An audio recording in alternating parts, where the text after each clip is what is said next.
नमस्कार, मैं हूं प्रवीण दुबे। स्वागत है आपका न्यूज 18 के खास कार्यक्रम सुनिए मंत्री जी में। इस बार जो हमारे खास मेहमान हैं वो एमपी सरकार के बेहद कद्दावर मंत्री हैं। पब्लिसिटी डिपार्टमेंट उनके पास है, धर्मस्व है, आईटी है और भी डिपार्टमेंट उनके पास हैं। पीसी शर्मा साहब हमारे साथ हैं। शर्मा साहब, बहुत स्वागत है आपका। नमस्कार, धन्यवाद। ये लगातार पूरे मध्य प्रदेश से लोग जुड़ेंगे, उनकी जो मुश्किलें हैं वो आपसे शेयर करेंगे और हम उम्मीद करते हैं कि आप उसका तसल्ली बख्श जवाब देंगे।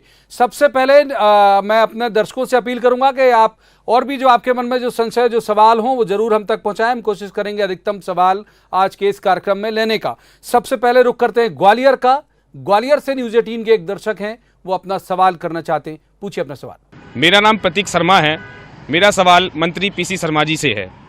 भाजपा नेता आप पर आरोप लगाते हैं कि आपकी सरकार भाजपा के दमन पर उतारू है। मंत्री जी, आपसे मेरा सवाल है कि भाजपा आपका विपक्ष है या दुश्मन?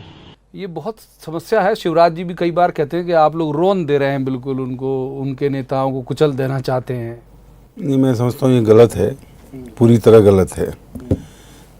कमलनाथ जी जो मध्य प्रदेश के मुख्यमंत्री हैं वो कहीं से भी दमनकारी मुख्यमंत्री हों, ऐसा ये सरासर गलत है।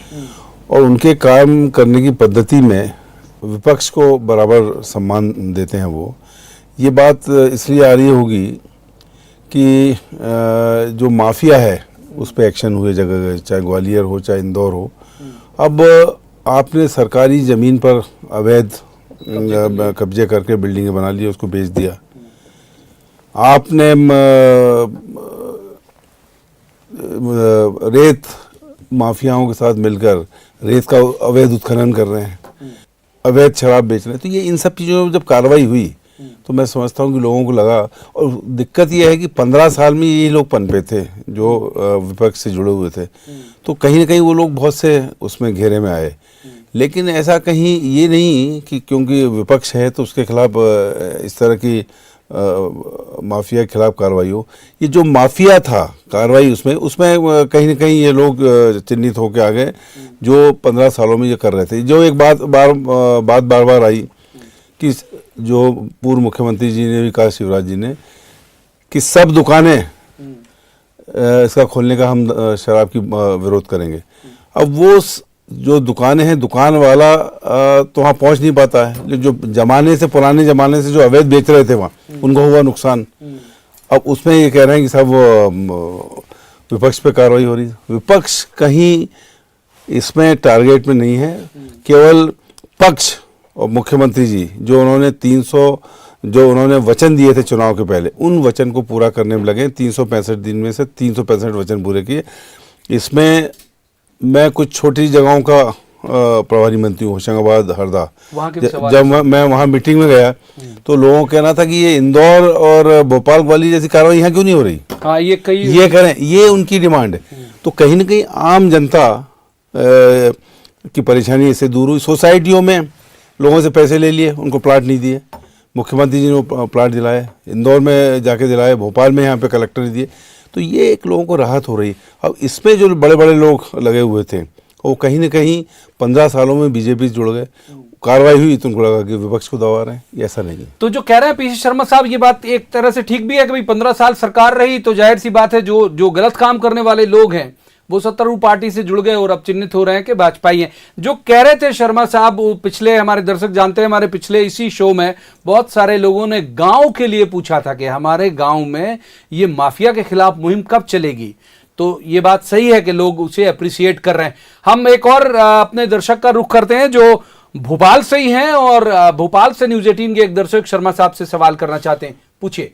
मैं राजेश सिरोठिया, चीफ एडिटर दोपहर मेट्रो, जनसंपर्क मंत्री श्री पीसी शर्मा से ये जानना चाहता हूँ कि महाराष्ट्र की तर्ज पर मध्य प्रदेश में पत्रकार प्रोटेक्शन एक्ट लाने की बात जो वचन पत्र में कही गई थी उसको कब तक पूरा किया जाएगा? ये सर कब आ रहा है पत्रकार प्रोटेक्शन एक्ट? वकीलों के प्रोटेक्शन एक्ट की भी बात थी आपने। कमलनाथ जी, जैसे मैंने कहा कि उन्होंने चुनाव के पहले घोषणा पत्र तैयार नहीं किया, वचन पत्र तैयार किया था। और वचन पत्र में जो बातें कही गई हैं देर सवेर वो पूरी होगी। और उनका तो सीधा सिद्धांत है, प्राण जाई पर वचन न जाई, रघुकुल रीत सदा चली आई। उस पर काम करने वाला है। और जो पाइपलाइन में है। सीनियर सेक्रेटरी से दोनों, चाहे पत्रकार प्रोटेक्शन एक्ट हो चाहे एडवोकेट प्रोटेक्शन हो, ये सब है, एक सही समय पर इसको लेके आएंगे और निश्चित तौर पर ये होगा। और पत्रकारों की जितनी भी समय समय पर जो मांगे आई, चाहे वो इंश्योरेंस की आई, चाहे श्रद्धा निधि को सम्मान निधि करके उसको बढ़ाने की बात आई, समय समय पर ये सब चीज़ें की गई है और प्रोटेक्शन एक्ट निश्चित तौर पर आएगा। ये कह रहे हैं पीसी शर्मा साहब के प्रोटेक्शन एक्ट निश्चित तौर पर आएगा और जिस तरह से बाकी लोगों का ध्यान रखा जा रहा है उसी तरह से जो पत्रकारों से जुड़ी हुई समस्याएं हैं उन पर भी ध्यान रखा जाएगा। कुछ तरह की कमेटियां भी बनाई हैं सरकार ने। अब जैसा जिक्र किया था पीसी शर्मा साहब ने कि वो होशंगाबाद के प्रभारी मंत्री हैं, तो होशंगाबाद से न्यूज़ 18 के एक दर्शक अपना सवाल करना चाहते हैं, पूछिए। मैं अनूप सिंह तोमर, अधिवक्ता, होशंगाबाद। मेरा प्रभारी मंत्री जी से सवाल है कि आप हरदा और होशंगाबाद 2 जिलों के प्रभारी मंत्री हैं, दोनों ही जिलों में सत्तारूढ़ दल का कोई भी विधायक नहीं है। ऐसे में आम जनता की सहूलियत के लिए आपका एक स्थानीय कार्यालय होशंगाबाद में हो तो आम जनता होशंगाबाद के स्थानीय कार्यालय में अपनी शिकायत दर्ज करा सकती है। सर एक कोई भी एमएलए नहीं है, वो कह रहे हैं दोनों जगह नहीं है। हाँ। नहीं, सही कह रहे हैं अनूप सिंह जी, एक सही मुद्दा उठाया है क्योंकि कोई एमएलए नहीं है और आपकी व्यवस्थाएं बहुत ज़्यादा हैं, बहुत सारे पोर्टफोलियो भी हैं, बहुत से पोर्टफोलियो हैं। पर हमने ये किया है कि एक कोऑर्डिनेशन कमेटी वहाँ बनाई है जिसमें जो सीनियर कांग्रेसमैन वहाँ के हैं, जो एक्स एमएलएज हैं, ये सब वहाँ पर हैं। और जब भी मैं वहाँ जाता हूँ, चाहे होशंगाबाद जाऊँ चाहे हरदा, तो उसके सर्किट हाउस में या कलेक्टर कार्यालय में एक एक जो लोग आते हैं उनकी पूरी बात को सुनते हैं और उसका निराकरण करके वहीं कलेक्टर या जो भी अधिकारी है उसको दे देते हैं कि भाई ये होना है। और इस सिस्टम को मॉनिटर करने के लिए एक पीसी प्रदेश कांग्रेस कमेटी से ये होने वाला है कि एक एक प्रभारी यहाँ से नियुक्त हो और वो जाके सबका कोऑर्डिनेशन करके जो भी मुद्दे हैं, जो बात करते हैं, उनके इश्यूज़ हैं, उनको वो ले लें और उसको हम लोग सॉल्व करें। इसमें होशंगाबाद और हरदा में एक फ़ायदा और है हमको, लोगों को फ़ायदा ये कि दोनों इतने पास हैं कि जब भी किसी को कोई परेशानी होती है तो वो वहाँ से चल के चाय यहाँ पी सकते हैं। वो स्थिति है होशंगाबाद से कि 1.5 घंटे में आप यहाँ आ रहे हो, वहाँ 1 घंटा और लगता है।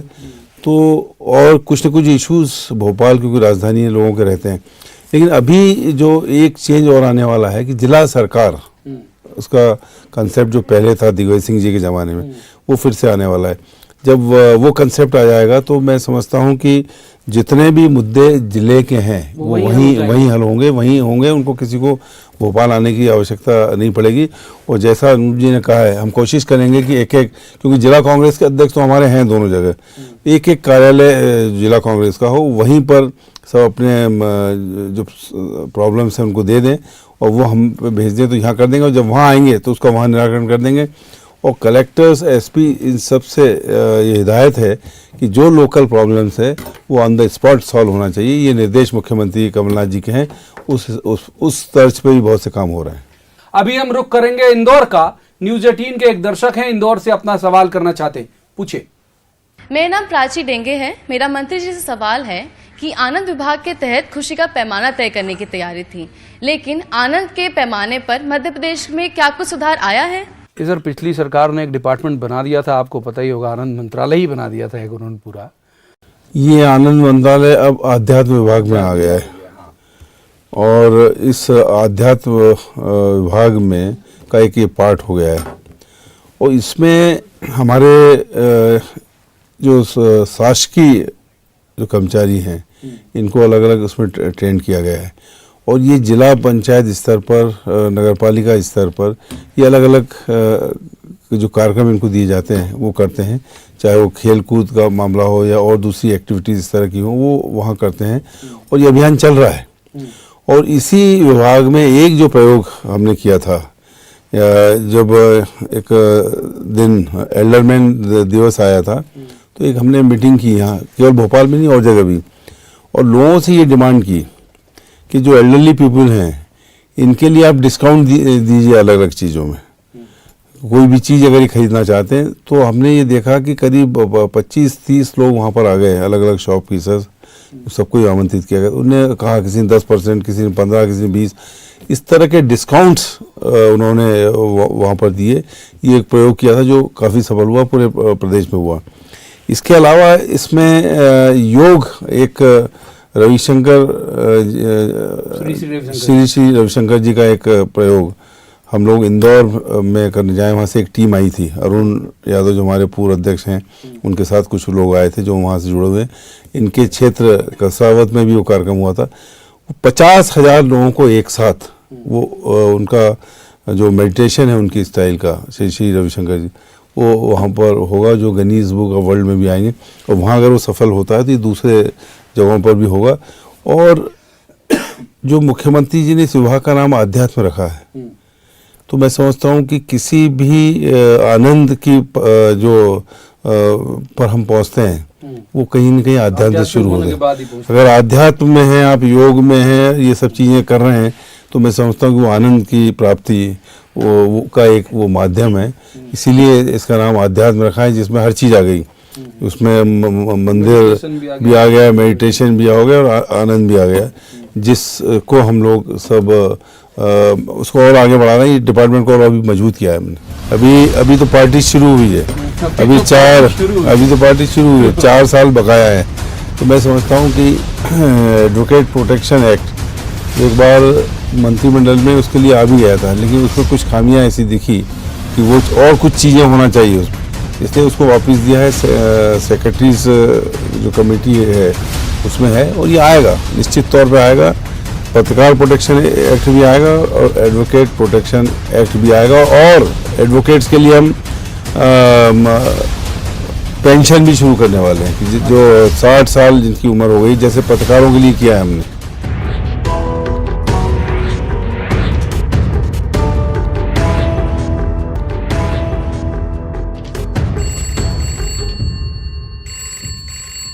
लगातार कई जिलों से लोग संपर्क करने की कोशिश कर रहे हैं और हमसे वो चाहते हैं, उम्मीद करते हैं कि हम उनका सवाल ले लें। हम जबलपुर का रुख करेंगे। जबलपुर बड़ा शहर है मध्य प्रदेश का। जबलपुर से न्यूज़ 18 के एक दर्शक हैं, वो अपना सवाल करना चाहते हैं। पूछिए। मंत्री जी, मेरा आपसे ये सवाल है कि चुनावी घोषणा पत्र में आपके द्वारा एडवोकेट प्रोटेक्शन एक्ट लाने की बात कही गई थी और समय सीमा भी दी गई थी, पर आप एडवोकेट प्रोटेक्शन एक्ट अब कब लेके आएंगे? ये सर अभी पत्रकार प्रोटेक्शन एक्ट के वक्त ही आपने जवाब दिया, लेकिन फिर भी मैं चाहता हूं कि आप जवाब दे दें। लेकिन वकील साहब ने जो कहा कि घोषणा पत्र तो वकील साहब हमने बनाया नहीं। हमारे मुख्यमंत्री जी ने कांग्रेस अध्यक्ष के रूप में वचन पत्र बनाया था। और जैसा मैंने शुरू में ही कहा कि जो वचन दिया है मुख्यमंत्री जी ने, कमलनाथ जी ने, उनकी सरकार ने, वो वचन पूरा करेंगे। ये अभी हमको 1 ही साल हुआ है, अभी तो पार्टी शुरू हुई है, अभी तो पार्टी शुरू हुई है, 4 साल बकाया है। तो मैं समझता हूँ कि एडवोकेट प्रोटेक्शन एक्ट जो एक बार मंत्रिमंडल में उसके लिए आ भी गया था, लेकिन उसमें कुछ खामियां ऐसी दिखी कि वो और कुछ चीज़ें होना चाहिए उसमें, इसलिए उसको वापस दिया है। सेक्रेटरीज जो कमेटी है उसमें है, और ये आएगा, निश्चित तौर पे आएगा। पत्रकार प्रोटेक्शन एक्ट भी आएगा और एडवोकेट प्रोटेक्शन एक्ट भी आएगा। और एडवोकेट्स के लिए हम पेंशन भी शुरू करने वाले हैं कि जो 60 साल जिनकी उम्र हो गई, जैसे पत्रकारों के लिए किया है हमने, वैसे का वैसे ही एक पेंशन मिले वकीलों को, वो भी पाइपलाइन में है, जिससे जो रिटायर हो जाएं या अदालत नहीं आ पाते हैं तो ऐसे वकीलों को पेंशन मिले। इस लाइन पे भी हम काम कर रहे हैं। तो ये बहुत महत्वपूर्ण घोषणा की है मंत्री जी ने कि जो वकील हैं और जो बुजुर्ग हो गए, आसक्त हो गए, जो नहीं आ सकते कोर्ट, उनके लिए पेंशन भी शुरू की गई। सर, दर्शकों के अलावा एक सवाल मेरा भी है, जो अक्सर बीजेपी के पास जो एजेंडे थे, मंदिर था, गाय थी, ये सब आप लोगों ने धीरे धीरे करके ले लिया, और वो भी कहते हैं कि उनका सारा एजेंडा ले जा रहे हैं आप लोग। नहीं, जहाँ तक सवाल था कि इनका एजेंडा था ये, राम वन गमन मत, बहुत सोना 15 साल, सीता जी का मंदिर बनाएंगे श्रीलंका में, बहुत सोना 15 साल। लेकिन मैं बीच में कोलंबो गया था हमारे ACS मनोज श्रीवास्तव जी के साथ, और वहाँ हम राष्ट्रपति वहाँ के उनसे मिल के आए, हम वहाँ के प्रधानमंत्री और विदेश मंत्री से मिल के आए, और सबका एक व्यू था कि हम बनाना चाहते हैं सांची में भगवान बुद्ध का एक म्यूज़ियम, और जो भिक्षुक की ट्रेनिंग हो सके वो उसका पैसा हम इन्वेस्ट करेंगे। आप बनाओ यहाँ सीता माता का मंदिर, उसकी जगह बताई, वो चिन्हित है वहाँ पर, और बोले कोलंबो से भोपाल डायरेक्ट फ्लाइट आए तो यहाँ के लोग वहाँ जाएंगे सांची के लिए, और वहाँ से लोग आएंगे यहाँ, तो ये कीजिए और हम सब तैयार हैं। तो मुख्यमंत्री जी ने अभी कुछ दिन पहले कमलनाथ जी ने एक मीटिंग ली थी इसकी, तो उसमें उन्होंने क्लियर कट उसका 4 सेक्रेटरी सीनियर्स की कमेटी बना दी कि आप इन देशों में जाइए, जापान और बैंकॉक, वहाँ से भी बात कीजिए, श्रीलंका से बात कीजिए, और वहाँ से ये भगवान बुद्ध के बारे में यहाँ म्यूज़ियम कैसे बने, क्या इन्वेस्टमेंट हो रहा है, और हम पैसा स्वीकृत करते हैं सीता माता मंदिर का, वो स्वीकृत कर दिया उनने, 5 करोड़ रुपए उसके लिए दे दिए। इसके साथ ही उनका ये कहना है मुख्यमंत्री जी का कि राम वन गमन पथ चित्रकूट से जो शुरू होगा अमरकंटक तक, जहाँ 14 साल में से 11.5 साल भगवान राम रहे, ये पूरा जब होगा जब वहाँ सीता माता का मंदिर बन जाएगा, इसके लिए भी उन्होंने सर्वे करने के आदेश दे दिए, और चित्रकूट और वहाँ से दोनों से 30-30 किलोमीटर सर्वे हो, और ये काम भी शुरू हो। और भगवान बुद्ध के बारे में वहाँ के प्रेसिडेंट ने कहा था कि हमारे लिए सारी दुनिया में सबसे ज़्यादा भगवान बुद्ध के मामले में अगर कोई महत्वपूर्ण जगह है वो है सांची, क्योंकि बाकी जगह भगवान बुद्ध के बारे में मिलता है, लेकिन सांची में ये मिलता है कि भगवान बुद्ध ने क्या प्रीचिंग से क्या कहा है, तो इसलिए सबसे इम्पोर्टेंट है। और मैं बताना चाहता हूँ कि कोलंबो और दूसरे अन्य फॉरेन कंट्रीज़ के लिए डायरेक्ट फ्लाइट के लिए प्रपोजल भी हम लोगों के पास आ गए, विमानन मंत्री भी हूँ मैं। और सबसे बड़ी बात, ये एजेंडे तो किए मुख्यमंत्री जी ने, लेकिन इसके साथ साथ एक चीज़ और की उन्होंने, जिसके लिए कभी बीजेपी ने नहीं सोचा, कि राम राजा मंदिर जो है ओरछा, वहाँ पर 3 दिन का फेस्टिवल होगा, और इसको पूरा महत्व से वहाँ लोगों को किया जाएगा, और 3 दिन का फेस्टिवल लगा गया है मार्च के अंदर। और अगर बात करें एजेंडे से हटकर, वो बात करते हैं निवेश की, वो बात करते हैं उद्योगों के आने की, तो भोपाल को हिंदुस्तान के हर बड़े शहर से जोड़ दिया। ये कभी बीजेपी नहीं सोचा कि हवाई कनेक्टिविटी होगी तो ही इन्वेस्टमेंट आएगा, तो ही उद्योग आएंगे, और उसमें 70% रोज़गार हमारे प्रदेश के युवाओं को मिलेगा। ये कंसेप्ट कभी नहीं सोचा। इनके ज़माने में रोज़गार गए, इनके ज़मानों में लोग अनएम्प्लॉयड हुए। इस मुख्यमंत्री कमलनाथ जी के दौर में लोगों के एम्प्लॉयमेंट की बात हो रही है, चाहे ये आईटा हो, चाहे आईफा हो, चाहे अभी 20 तारीख को यहाँ पर एक म्यूज़िक फेस्टिवल हो रहा है स्टेडियम में, ये भी जगह है रोज़गार की। और जब ये स्टार्स आते हैं, आईफा होता है, तो ब्रांडिंग होती है और इन्वेस्टर्स आते हैं, इनके साथ उद्योगपति आते हैं, और वो देखते हैं कि यहाँ तो माहौल अच्छा है, अब तो उद्योग हमको ये खोलना। ये बात कोई नहीं बता पाया कि जीएसटी आने के बाद मध्य प्रदेश हिंदुस्तान के हार्ट में है, हर जगह की दूरी यहाँ से बराबर है, चाहे साउथ चले जाओ, चाहे नॉर्थ चले जाओ, चाहे वेस्ट चले जाओ, चाहे ईस्ट चले जाओ, तो जो चीज़ यहाँ प्रोडक्ट होगी उसको कम पैसा लगेगा हम पहुँचाने में। तो इन्वेस्टमेंट के लिए ये सबसे माकूल जगह है मध्य प्रदेश। तो कह रहे हैं पीसी शर्मा साहब के बहुत सारे एक चहुमुखी विकास की तरफ सोच रही है सरकार, और उसी दिशा में काम भी कर रही है। बहुत सारे लोग हमें लगातार कॉल कर रहे हैं, हम रुक करेंगे सतना का। हमारे न्यूज़ 18 के एक दर्शक हैं, वो अपना सवाल करना चाहते हैं पीसी शर्मा साहब से, पूछिए।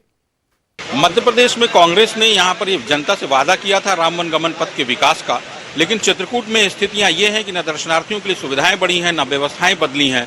आखिर ये चित्रकूट को कब ये सौगात मिलेगी, कब यहाँ का विकास होगा, ये मैं जानना चाहता हूँ। ये इससे पहला एक धन्यवाद आपका।